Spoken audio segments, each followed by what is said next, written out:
Bonsoir à tous les amis, on se retrouve en ce jeudi soir pour le débrief de Hoffenheim Olympique Lyonnais. Match nul, 2 buts partout. Une prestation encore une fois où il y a des choses à dire. Je sais pas combien de temps va durer le débrief. Déjà avant de commencer le débrief, j'aimerais poser une question à Pierre Sage. Quand je vois ça, la compo que vous voyez là sur le côté là du coup, c'était quoi le projet? C'était quoi le projet ce soir en Europa League? C'était quoi le projet? Tu te déplaces à Hoffenheim, un match en Ligue Europa où t'es pas encore qualifié, où tu t'arrives, tu fais une composition que vous voyez ici à côté, hein, donc il a fait faire une espèce de 4-3-3 si j'ai bien compris, où il te fait un turnover de fou furieux, Rémi Descamps qui au final te fait un match pas si dégueulasse que ça. Koumbedi à droite, Mata, Kaitacha en défense centrale, Omari qui a joué le plus au milieu de terrain d'après ce que j'ai compris, ou c'était une défense à trop et j'ai pas trop compris. Personnellement, voilà, moi je l'ai vu à la fois des fois un peu comme au milieu et à la fois aussi un peu en défense, Omari quelquefois. Hamner, latéral gauche, piston gauche, t'appelles ça comme tu veux. Maxence Cacré, capitaine, je me tairai. Tesman, Benrama, Mikotadze, Orban. C'est quoi le projet? Tu te déplaces avec une. Tu alignes une équipe B. On est même pas à la moitié de la phase aller, on va dire, de l'Europa League. T'es pas encore qualifié, tu mets une équipe B. Parce que quoi? Parce que tu joues Saint-Etienne. Attention, le grand méchant Saint-Etienne, voilà, qui est actuellement, qui va peut-être un peu mieux ces derniers temps. Mais quand tu regardes, s'il te plaît, l'effectif qu'ils ont sur le papier, on est largement au-dessus quand même. On peut se permettre quand même de faire jouer une partie de l'équipe A où tu peux faire 2-3 changements, voilà, je sais pas, tu peux faire quelques ajustements sans changer complètement l'équipe et refaire jouer l'équipe A. Surtout qu'après, c'est pas comme s'il y avait une trêve internationale, hein, ça nous casse bien les couilles ça aussi, tu vois. Mais voilà, t'en as plein en plus. En plus, ce qui est marrant, c'est que les mecs qui alignent ce soir en turnover, c'est des joueurs qui sont pour la plupart des joueurs entre guillemets en sélection, quand même. C'est marrant aussi, quand même, ça aussi. Bref. Ouais, donc déjà ça d'une part. C'est criminel. C'est criminel parce que pour moi, ça te coûte le match. Déjà, zéro. À zéro pointé. Même tes changements, tu sais quoi, ça nous a fait espérer. Parce que, putain, pareil, tu vois. Il faut qu'il fasse ses changements, tu sais, à la 60e minute. Il peut pas les faire à la mi-temps. Il voit qu'on est lamentable la première mi-temps. Hein, cette première mi-temps, mon Dieu, la purge, on a revu cet Olympique Lyonnais, là, je me rappelle, il y a à peu près un an, là, quand on a joué face à Clermont en prime time, rappelez-vous, le dimanche soir, le 17e contre le 18e. Ce genre de match qu'on a vu partout la saison dernière en phase aller de la Ligue 1, où t'es là où tu te fais chier, y a rien, c'est moche, tu sais, les mecs ils ont pas d'automatisme, les joueurs sont mauvais. D'ailleurs ça prouve aussi vraiment qu'on a vraiment pas un gros banc. Par contre, notre banc il est catastrophique. Il y a ça, t'apprends, je fais un petit aparté aussi là-dessus, qu'aujourd'hui, voilà, les dettes de l'Olympique Lyonnais sont encore énormes, elles sont encore une fois progressées. Je vais pas faire de vidéo dessus parce que j'y connais rien, je pourrais pas te faire une bonne analyse là-dessus. Mais tu sais, c'est déjà une nouvelle qui te rassure pas trop pour l'avenir du club. Et puis tu vois ça ce soir, une mi-temps absolument dégueulasse, enfin même 60 minutes complètement dégueulasse, on peut même le dire, hein, on va aller encore plus loin. Hein, voilà, où on n'existe pas. Hoffenheim, voilà, bon, déjà bon, on va parler après de ce qui se passait à la fin. Qui est barragiste actuellement en Bundesliga, ils étaient ultra prenables.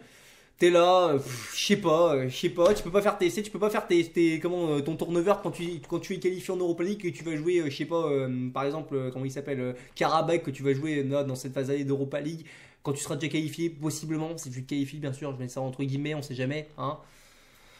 Non, c'est criminel. Déjà ça, c'est vraiment c'est le match référence flop de la saison. Par contre de Sage. Par contre, vraiment c'est calamiteux. J'abandonnerai pas Sage là-dessus, mais franchement, ça commence à faire quand même pas mal de mauvais choix quand même ces derniers temps. Et toujours cet Olympique Lyonnais de visage. Hein. C'était le jour et la nuit. Ça. Voilà, de toute façon, ça sera le titre de vidéo, je crois. C'était le jour et la nuit. Match nul d'ailleurs mérité au final, hein, parce que bon, ok, à la fin, t'as cet espoir sur ce superbe but d'Alexandre Lacazette, hein, qui met un vrai but de numéro 9, hein, c'était bien pour sa confiance, c'est bien qu'il remarque un peu, tu vois. J'ai aussi de la peine aussi, pour le pauvre Mikotadze, j'en profite aussi pour en parler. Le mec, il a pas le droit de jouer en fait. C'est lui, quand il fait jouer, il le fait jouer qu'avec des joueurs qui sont pas au niveau ou qui sont voilà moyen plus, tu vois. Par contre, il a pas le droit, tu sais, ça a donné raison à Pierre Sage d'une certaine façon, parce que Lacazette marque ce soir. Mais tu sais, Lacazette, Mikotadze, il a pas le droit d'être aligné avec genre Cherki, avec Malik Fofana. Non, il a pas le droit, ça, t'as l'impression. Le pauvre, Autant je l'ai bien démonté là, mais franchement sur ce match-là, c'était l'un des seuls vraiment corrects hein, ce soir. Alors, si, il y a quand même des joueurs quand même qui peuvent se démarquer. Je pense notamment quand même à Omari qui nous a sorti une prestation vraiment pas mauvaise. Hein. Tessman, c'était pas trop mal. Bon, Descamps, malgré voilà, que sa première mi-temps ne me rassurait pas, que c'est sorti hasardeuse. Et bon, voilà, t'as compris le délire. Bon, ça a été quand même plutôt pas mal, même si bon, sur le dernier but, je pense pas qu'il est exempt de tout reproche. Hein. Mais voilà, quoi, c'est pas suffisant. C'est pas suffisant malheureusement à la fin. On est là, première mi-temps, il fait pas de changement, on se prend un but d'entrée de jeu, mais c'était prévisible à 50 000%. Hein, voilà, c'était prévisible. De toute façon, il y avait tellement rien.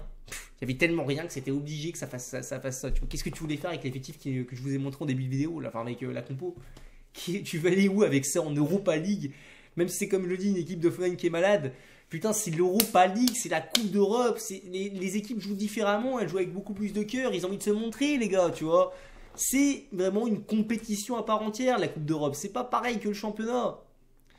Et toi, t'abordes un match de cette façon-là. Je me répète, je suis désolé, je retourne sur mes mêmes mots. Mais ça me casse les couilles. Ça me casse les couilles. Franchement, ça me dégoûte en fait. 4 matchs sans victoire. 4 matchs sans victoire. J'étais là, moi. Je fais dans mon débrief, là, face au Havre, là, on gagne 4-0. Dernière victoire à ce jour. Hein. Ça fait presque, peut-être pas un mois, mais bon, c'est pas loin non plus. Tu vois, on s'en rapproche petit à petit. Hein. J'espère vraiment, par contre, vous avez vraiment intérêt à faire le jeu face à Saint-Etienne. Hein. Je vous le dis parce que là, je vous pardonnerai pas, par contre. Mais. J'arrive, je mets une belle petite pâture, je suis content, je marque je suis amoureux, je me dis putain il y a enfin quelque chose de bien dans ce club, depuis un petit moment on va peut-être avoir une petite continuité, mais non ça retombe toujours à chaque fois, enfin face comment à Pékistas, voilà tu sais ce qui se passe, voilà, tu domines tout le match mais tu finis par le perdre, parce que voilà pour un match où d'ailleurs on n'a pas de cul, mais ça tu sais, de toute façon vous l'avez vu le match, face à OCR les mecs ils avaient pas envie de jouer, d'être sur le terrain, il y avait un peu de turnover, mais quand même quoi il y avait aucune envie, on est là, en plus on se tape toujours la malédiction actuelle. Face à Lille, bon, c'est un match, on va dire, c'est peut-être le moins pire de tous, même si la première mi-temps était absolument ignoble, tu te dis que c'est un match c'était un bon résultat. Mais le reste, et puis ce soir, là, encore une fois, on se fait clean. Ça, c'est pareil. On est là, il te fait enfin des changements à la 60e minute. Oh bah comme de par hasard ça commence à jouer. C'est bizarre, hein, c'est bizarre, là on commence à dominer au final. Ils existent plus, t'as vu? Ils existaient tellement plus qu'ils commençaient à s'agacer. Ils faisaient que de se rouler par terre. Après ça aussi ça m'a saoulé pour gagner du temps gagner du temps de jeu pardon, et casser le rythme de ce match. Ça m'a cassé les couilles, ça aussi, c'est insupportable. Heureusement qu'il y a eu, on va dire, plus ou moins un temps additionnel, on va dire. Qui on va dire punissait ça, on va dire, si je peux dire ça comme ça. Heureusement, mais sinon putain ça fout le seum parce que ce soir, tu sais, c'est ça en fait, je pense que la frustration que tous les supporters vont avoir, c'est que ce soir si tu mets l'équipe type, si tu mets l'équipe ne serait-ce, tu fais juste même 2-3 changements à l'équipe type, ce soir tu le gagnes ce match. Putain, tu le gagnes facile, mais non, avec nous c'est jamais facile. Ce n'est jamais facile. Et en plus, putain, cette putain d'ADN de merde, de loser qu'on a. Nous sommes un club de losers depuis 10 ans. Depuis plus de 10 ans même maintenant. T'es là, tu fais le plus dur, t'arrives à égaliser. Enfin, comment alors passer devant déjà. Donc tu marques un premier but de la part d'Abner, très bien joué. Hein, ce but aussi, hein, voilà. Il a beaucoup de défauts sur le défensif, Abner, mais offensivement il apporte quand même, tu vois. Déjà bon, voilà, ça c'est bien de sa part. T'arrives enfin à arracher ce but, voilà, de la Casette là, qui marque un super but de numéro 9. Il est pas facile à marquer ce but là. T'arrives, tu gagnes 1, tu dis putain, tu vas réussir à le gagner ce match. Mais non. Ouais, ça me saoule. Excusez-moi, je commence à crier, mais ça me saoule. Il faut que les mecs, ils ont pas de mental, ces mecs là. C'est un truc de dingue. Putain, t'as beau changer d'effectif 45 fois, t'as toujours ce défaut mental dans cette équipe, dans ce club. Ça casse les couilles.